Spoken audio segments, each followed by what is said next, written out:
The story of this cold-blooded killer begins over 35 years ago in the picturesque city of St Albans in Hertfordshire. Joanna Dennehy was born in 1982 and began life in a loving and secure family home. Very few could have predicted this bright and intelligent young girl would turn into a sadistic monster with a taste for violence. By all accounts, she was starting off in life with what we might say is a perfect foundational upbringing. Joanna Dennehy appears to come from quite a normal family. She had a relatively uneventful childhood.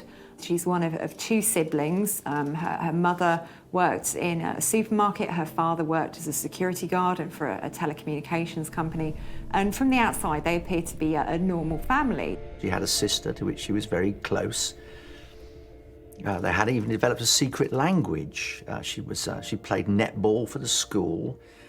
She was a very normal, quite bright schoolgirl. But Dennehy's idyllic childhood was curtailed as she entered her teens. She started to experiment with drugs, she started not going to school, and she linked up with a man called John Tracie. Her parents, they were at their wits' end. They didn't know what to do. They tried to keep her locked up or bring her home from school. The teachers tried to reprimand her. And the more they tried to control Jo, it was Jo saying, "Stuff you." And it was literally like throwing petrol on a fire. Dennehy and Tracie ran away together, embarking on a turbulent relationship. Despite Dennehy's violent outbursts, the couple had 2 children together and eventually settled in Cambridgeshire. I think quite a lot is made of the fact that Joanna Dennehy misused alcohol and drugs, but I think she's well aware of the fact that this is going to be discussed, and she knows that these offer quite a convenient excuse for her behaviour. And alcohol and drugs and other substances can disinhibit, but that's assuming that people have got those moral standards to begin with, and Joanna Dennehy didn't have them in the first place. A very disturbed woman, she had done a lot of self-harm, of cutting herself and so on. So there were a number of danger signs that this was somebody who was not attuned to society. As time went on, Dennehy's erratic behaviour intensified. She'd cheat on Tracie and leave him and their 2 children for sporadic periods of time. Her drinking worsened and she reportedly began to carry a knife hidden in her boot. I think she's somebody who perhaps has always enjoyed hurting other people. It's almost like she's this crazy scientist and the world is her experiment. Finally, in 2009, Tracie took the children and fled from Dennehy, afraid of what she might do next. The company that she was keeping as well, she was surrounded by people who were similarly disconnected. So I think when there was no check or filter or break on her behaviour, she was only going to get worse. Dennehy had become no stranger to the local police. She'd been in and out of prison for drug offences and was also given a 12-month community order for being in control of a dangerous dog. In February 2012, Dennehy spent 3 days on the psychiatric unit at Peterborough City Hospital, where she was diagnosed with a series of disorders. She has had various diagnoses attached to her: antisocial personality disorder, psychopathic personality disorder. And these are conditions, they're not mental illnesses. And there's a real important difference between the two, because people with personality disorders know the difference between right and wrong. They're fully rational, they're in control of what they're doing, but they choose to do it anyway. So she's not somebody who feels bad, who feels remorseful, who regrets things. She does what she wants to do, and she doesn't care about the consequences. By 2013, 31-year-old Dennehy had settled in a small bedsit in Byfield, a housing estate in Peterborough. But the local residents were unaware of her troubled past or her violent nature. One of Dennehy's new neighbours was Michelle Bowles. She was polite to me. But I wouldn't melt on her mouth, basically. She was well-spoken to me and never swore. She was actually quite pleasant, do you get what I mean? I showed her respect. She loved babies. She was excellent with children. I didn't have a problem with her. When I saw her or spoke to her, I said hello, she said hello back. But other residents were not so sure. Michelle's friend John Chapman lived in the same building as Dennehy. He was a Falklands War veteran who'd fallen on hard times. I don't know what regiment he used to be in. I should know, because the man of stories used to say, it's just John being smiley all the time and happy and like, nice to know. But John Chapman didn't smile when Joanna Dennehy was around. John was petrified. John came in mine and he said, on several occasions, there's this mad woman moved in. She says she's going to get rid of me, whatever way she can. And he was right to be afraid. In just a few months, Joanna Dennehy's threats would turn to violence, and John Chapman would be dead. 31-year-old Lucas Slabozewski had moved to the UK from Poland in 2005.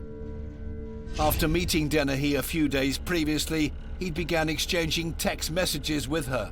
On the 19th of March 2013, Slabozewski went to visit Dennehy at one of the houses she was staying in on Rolleston Garth and was never seen alive again. She almost certainly lured this man with the promise of some kind of sexual favour. But without a moment's hesitation, she stabbed him through the chest once, very, very hard, killing him almost instantly. Slabozewski had been coaxed into Dennehy's deadly embrace. She led him to believe the pair were in a relationship. He willingly and naively entered the trap she'd laid for him. Everybody that comes into contact with Joanna Dennehy, it's like falling into a spider's web, and you can't get out. Men can't get out. They become entranced by her for all sorts of reasons. Dennehy had complete disregard for the life she'd just taken. Dennehy puts this poor Polish man's body in a wheelie bin and then shows it to a 14-year-old. And so, look how clever I am. I've killed this man in the wheelie bin. But it was only a temporary solution. Dennehy knew she couldn't keep Slabozewski's body in a bin. She had to dispose of it quickly, but she needed help. She called upon one of her friends, 47-year-old Gary Stretch, who was more than willing to assist. Joanna Dennehy is quite bright, she's quite clever, so she's able to exert quite a lot of control in her interactions with other people, and that's what makes her exceptionally dangerous. Now, looking at the relationship that Joanna Dennehy had with her accomplices, I think she was able to charm these men. She was able to kind of lure them in, really, and they would have been flattered by her attentions. You know, here she is, this younger woman wanting to spend time with them. These were men who had quite dull, quite boring lives, and I think they were quite excited to get involved in what Joanne wanted to do. At 7 foot 2 inches tall, Gary Stretch towered above Dennehy's slight frame. An unsuccessful burglar, Stretch was absolutely infatuated by her twisted and lethal charms. Gary Stretch and Joanna Dennehy met when both of them were on parole from prison for various offences. She realised that she could use him to do whatever she wanted. He was her bodyguard, her minder. And that's how they formed this team, which became so overpowering for Stretch that he would do anything for her. I don't think Joanna Dennehy had any emotional feelings towards her accomplices whatsoever. They were useful to her at the time, and she just cast them aside when she was finished with them. With the help of Stretch, Dennehy dumped Lucas Slabozewski's body in a ditch in rural Thorney Dyke, just 10 miles east of Peterborough city centre.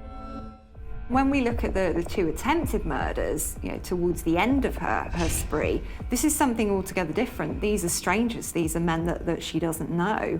So I think what was happening here was that she was upping the ante, she was getting bored. You find that psychopaths tend to have a proneness to boredom and a need for stimulation, so she was even applying that to her murders. Remarkably, both men survived these attacks. Although their injuries were life-threatening, they were still able to give the police descriptions of Dennehy and the instantly recognisable star tattoo on her cheek. By now, the police sirens are going all round, and blue lights are going all round Herefordshire. They're panicking. It's like somebody's kicked over a wasp nest. The local police had been alerted to her spree and were about to put an end to her bloodshed. They cornered Dennehy and Stretch on Newton Close in Hereford. Two officers turn up and they spot this car with Dennehy in it, talking to the dog on the back seat, while Gary Stretch is trying to negotiate stolen property at the front door of one of his associates' house. They arrest Dennehy on the spot. Gary Stretch and one of his friends do what they call in police parlance a runner. They jump in another car and speed off. Something like a car chase goes on for about 20 miles.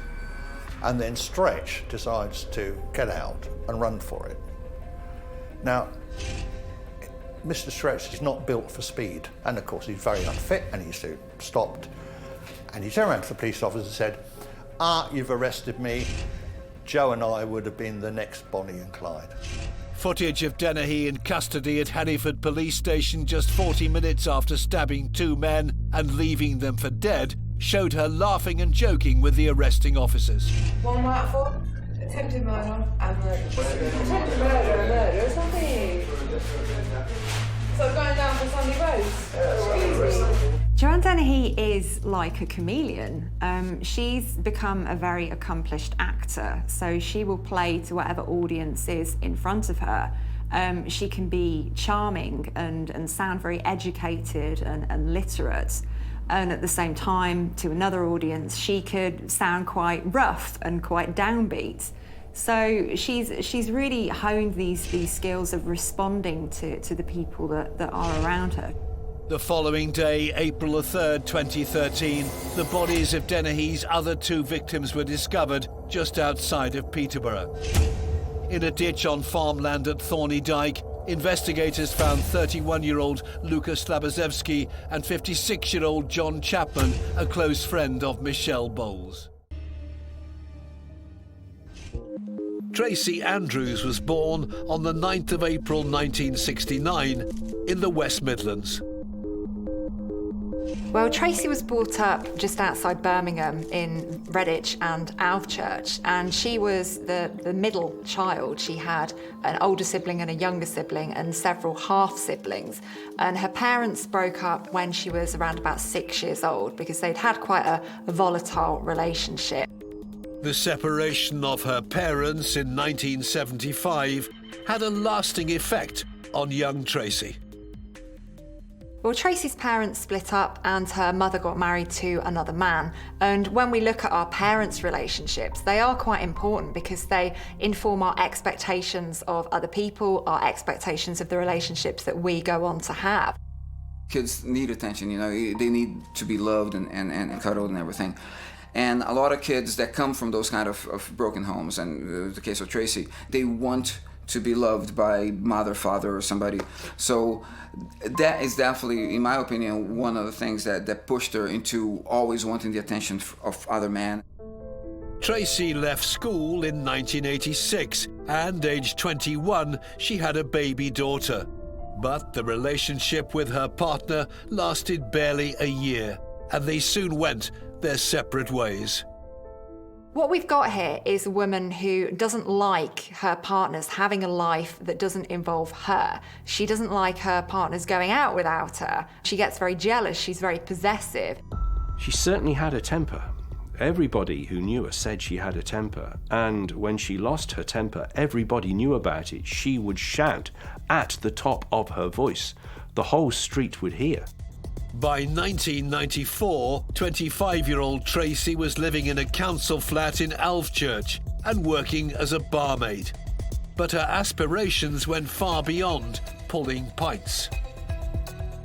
She had visions, she had dreams of becoming a model, but and you know, she was very photogenic. She looked good on camera, and she knew it, and she had some pictures taken and a photo album put together, but that never really took off either. She became a barmaid, working in a pub, but she still dressed very provocatively, and she still loved talking to men and chatting to men. Again, seeking the attention that she wanted to get as a model, because obviously when you're that pretty and you're a model, you do get a lot of attention. Living nearby to Tracie was 23-year-old Lee Harvey. He also had a daughter from a previous relationship. Lee Harvey was a young man from a very close family, and he worked as a bus driver for the West Midlands Travel. So this was a job that involved meeting many people on a daily basis. He was very outgoing. He was interested in cars and was always very well turned out. So he was your typical young Birmingham lad, essentially, very close to his mum, very close to his sister. The paths of the two young single parents would soon cross. Well, Lee and Tracie met in October 1994 in Ritzy's nightclub in Birmingham, and this relationship really did develop at a lightning pace. They had moved in with one another only around 3 months into the relationship, so this was going very, very fast. And their relationship was quite a volatile one. They were both quite possessive, quite jealous when it came to the other's relationships with the opposite sex. And you often find this in relationships that develop very quickly. You haven't got that foundation of trust that's been built. You're always a little bit kind of suspicious as to what the other person's up to because you don't really know them. And they would row and they would fight like cat and dog. And neighbours would report how voices would be raised at all hours of the day and night and would go on for hours and then stop and then start again. The couple got engaged after just 6 months, but their volatile relationship would often see them break up, only to get back together again soon after. It was maybe almost a carbon copy of what Tracie grew up with in her house. She had a very explosive temper, and Lee Harvey also, in a way, wouldn't like just bow down to her screaming, so he would scream back. She was forever throwing him out into the street, and she would throw his clothes out of the window or in a black bin bag and chuck him out the front door, change the locks. And then they would have reconciliations. Lee would go back, more violence, Lee would leave, Lee would go back, more violence. This went on for a period of about 2 years. Their explosive relationship finally came to a head on December the 1st, 1996. So they'd been rowing all day. Lee tended to be the peacemaker, and it was probably Lee's suggestion, why don't we go for a drink? Why don't we just get a change of scene, a breath of fresh air? Let's get out of here, let's just go and relax and have a drink. And that's what they did. But Lee Harvey would never make it home again. By 11 p.m, he would be dead. The only witness to the fatal altercation was his fiancée Tracie Andrews, and her version of events would soon make it one of the most talked about murders of the decade. On December the 3rd, 1996, 27-year-old Tracie Andrews appeared at an emotionally charged press conference in an appeal to find the passenger of a Ford Sierra who she claimed had stabbed her fiancé Lee Harvey to death. But unbeknownst to Andrews, the police were beginning to work out the truth, that she had been the one responsible for the murder of 25-year-old Lee. It's self-preservation. That's what's driving her behaviour at this point in time. She's got absolutely no empathy whatsoever for Lee or for Lee's family, or indeed for her own family, who are also going to be really badly affected by this. So she's thinking, how do I best preserve myself? I'm going to take that role of the victim and I'm going to put myself in it. Andrews' claim that she and Lee had been the victim of a road rage incident didn't seem to add up. A witness statement from a child staying in a house on Cooper's Hill put her version of events in doubt. It was December, the windows were closed, but she could clearly hear a row going on.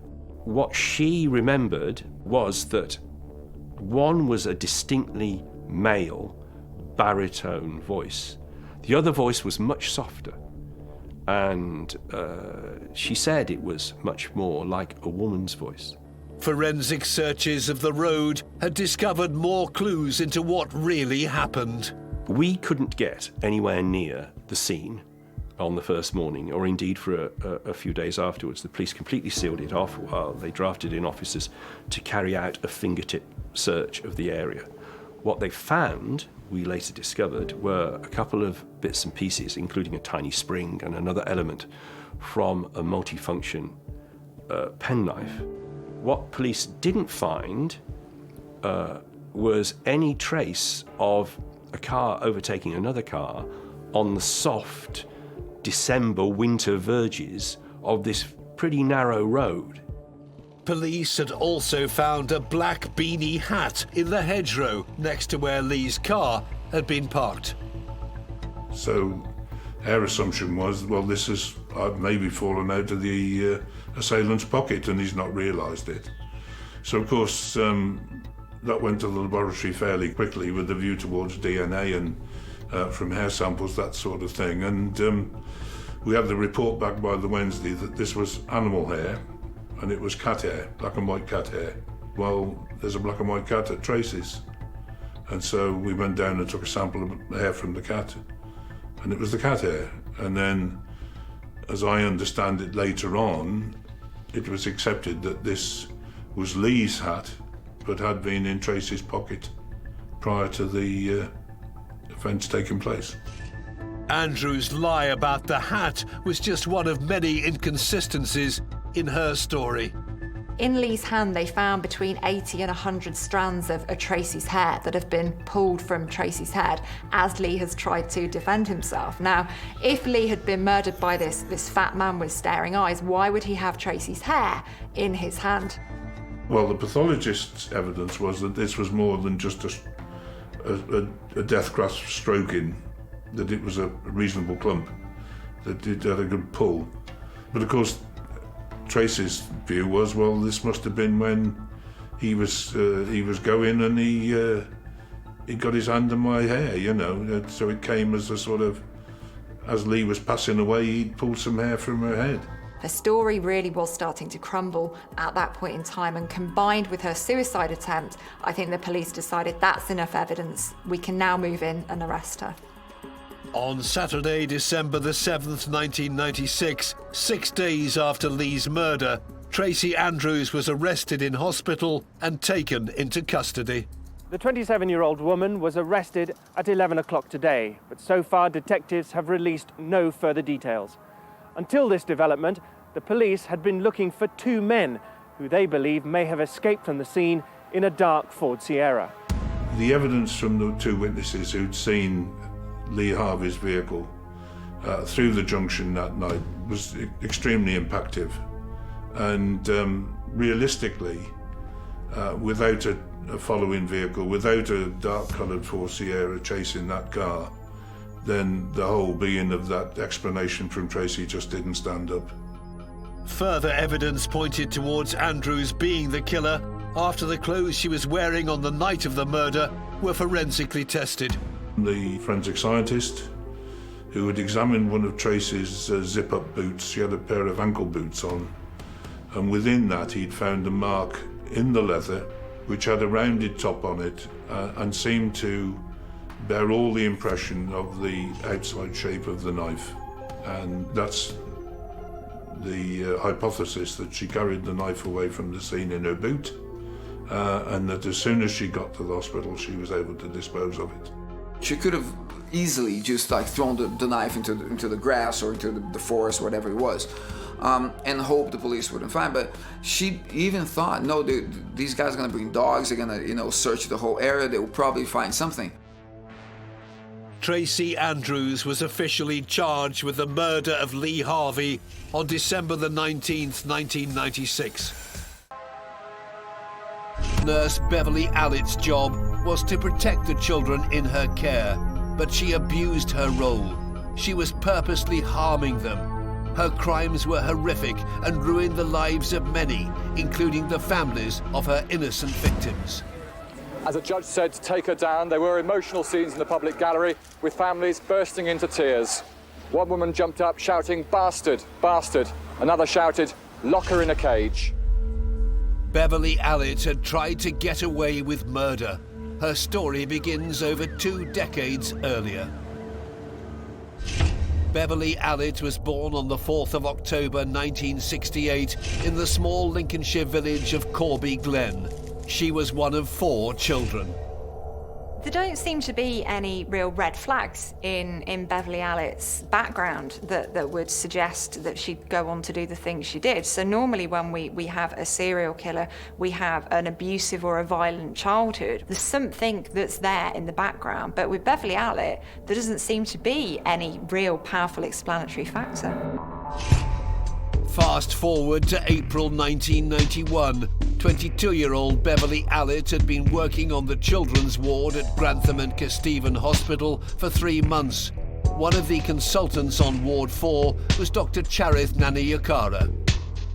My first impressions about Beverley Allitt was nothing outstanding. She was just another quiet, pleasant, obliging nurse who was available. During Allitt's short time on the ward, 3 children had died suddenly, and a further 9 had fallen seriously ill under suspicious circumstances. On April the 22nd, 1991, Beverley Allitt was on duty when 15-month-old Claire Peck was admitted to Ward 4. She was under the care of the 2 consultants at the hospital, Dr. Frederick Porter and Dr. Nanayakara. Claire Peck, she had come with a severe attack of asthma, breathing difficulties, requiring oxygen. So Dr. Porter was called and he had come. He had tried to resuscitate and provide all the necessary care as appropriate. And Beverley Allitt on this occasion had been with him. In spite of all the efforts taken, Dr. Porter couldn't resuscitate her and she had died within hours. Claire Peck was the 4th child to die unexpectedly at Grantham and Kesteven Hospital in 3 months. It was an alarming number in such a short space of time. I said, I really don't know what's going on, and got together with Dr. Porter and the senior nursing manager and checked through all the cases of worrying, suspicions and anxieties we had. I compiled a report and sent it to unit general manager saying, we have series of these unexplained and sometimes explained collapses. We are very worried about these problems and therefore we want to bring it to your notice. We need your help. On the 30th of April, the hospital decided to ask the police to investigate the deaths to see if there could be something or someone casting a shadow over Ward 4. Just 5 days later, on March the 10th, 14-month-old Kaylee Desmond was on Ward 4 suffering with a chest infection. After being left alone with Allitt for some one-to-one nursing, Kaylee had an unexpected heart attack. Beverley Allitt was seen in the room and actually called other nurses to go and have a look, which was one of her common things. She would call other nurses to say, come and have a look at this child, and then the crash team would be called. Kaylee survived the collapse and was transferred to another hospital. Due to the massive toll the arrest put on her young body, she was left brain damaged. Detectives investigating the unusual pattern of patient collapses on Ward 4 found a clue in Kaylee's x-rays. We were able to show that there was needle tracking under the arm of this little girl and an air bubble, which had obviously caused the equivalent of what we would call a heart attack. This mysterious needle mark was further proof to detectives they were dealing with a killer. They'd already discovered the high insulin count in the blood of Paul Crampton, who survived. They continued their investigations with the cases of 2 more suspiciously ill children, Bradley Gibson and 2-year-old Yik Chan. Bradley Gibson is admitted under Dr. Porter. He was about 5 or 6-year-old and had breathing difficulties. Dr. Porter had treated him with possible chest infection. And he then suddenly had stopped breathing and stopped his heartbeat as well, what we call a cardiac arrest, which is extremely rare. Dr. Porter had tried repeatedly to resuscitate him with the defibrillator. He managed to get him round, extremely fortunate. Yik Chan was admitted with a suspected fractured skull. He's in the hospital for a couple of days and he's charging around the place. There's clearly not very much wrong with him. One particular evening, Beverley Allitt is going off duty, and she speaks to the oncoming nurse at about 9 o'clock in the evening and said, "Can you have a look in at Chan? He's crying, he's not very well." The oncoming nurse goes into the room and finds him with his back arched and blue, and the crash team are called, and he's resuscitated. Bradley Gibson and Yik Chan both survived unscathed. 3-month-old identical twins, Katie and Becky Phillips, were not so lucky. The pair were born prematurely and were regular visitors to Ward 4. In early April 1991, they were back and being treated by Dr. Nana Yakara. They had repeated admissions, not surprisingly again, with variety of illnesses, diarrhea, vomiting, breathing difficulties, and so on and so forth. And the parents, quite rightly, were very worried and brought them straight to the hospital rather than going to the GP. I had seen them and discharged them, reassured the parents, but the same night, Becky was brought to the casualty. The casualty staff taking lots of effort to resuscitate her, but she was virtually dead. So I had a long discussion with the parents. They were completely shocked and they were very, very upset. I left some blood samples in the laboratory for any future investigations if needed. And we subsequently found that blood and had it analysed, and that contained 9,660 milliunits per litre of insulin in the blood. And you always have to remember with these huge figures that a child should have 15 to 20 milliunits. So it's horrendous. Later on that same day, April the 5th, Dr. Nana Yakara asked Becky's parents to bring her twin sister Katie in as a precaution. Katie's taken into hospital, and that afternoon she is allocated to the care of Beverley Allitt. One of the senior nurses goes to that particular room to see what's going on. Something very sinister was happening on Ward 4 at Grantham and Kesteven Hospital. Between the deaths of Becky Phillips on the 5th of April and Claire Peck on April the 22nd, 4 more boys had been admitted with minor symptoms and unexpectedly came close to death. That made a total of 13 suspicious incidents, 4 deaths and 9 close calls. But now investigators had the arduous task of making a list of suspects. One of the names on that list was a woman who always seemed to be on duty whenever something went wrong. 22-year-old staff nurse, Beverley Allitt. In May 1991, police were investigating a spate of mysterious deaths and illnesses on the children's ward at Grantham and Kesteven Hospital in Lincolnshire. After digging deeper into the individual cases, they were certain they were chasing a serial killer. There's clear evidence of air injected under the arm of one child. There's evidence of squeeze injuries. There's evidence of insulin. What was a common factor with the vast majority of these children was that each of them had a cannula fitted, a site, usually in the back of the hand, where drugs or drips can be administered through. So injecting cardiotoxic drugs would not be very difficult because it could go in through the IV port. This is quite a common method for, firstly, a female serial killer and a healthcare serial killer. Poison is a very common method used by these people. It's accessible. It's something that is not going to immediately cause concern because this is something that's already in that hospital environment anyway. And also, poisoning is quite a remote method of killing somebody. You're not up close and personal with them. It's not messy. You can administer the poison and then leave the scene. You don't have to see them suffer the effects of it. Chief Superintendent Stuart Clifton and his team interviewed all the staff members on Ward 4, and a new piece of evidence emerged that suddenly became crucial. I began to look at the circumstances of insulin in Grantham Hospital, and I found that it was kept in locked fridges on the wards, and on the children's ward, the key to the fridge had gone missing 3 days before the first child had collapsed. Beverley Allitt was the last known person to have that key, but no hospital investigation had actually taken place.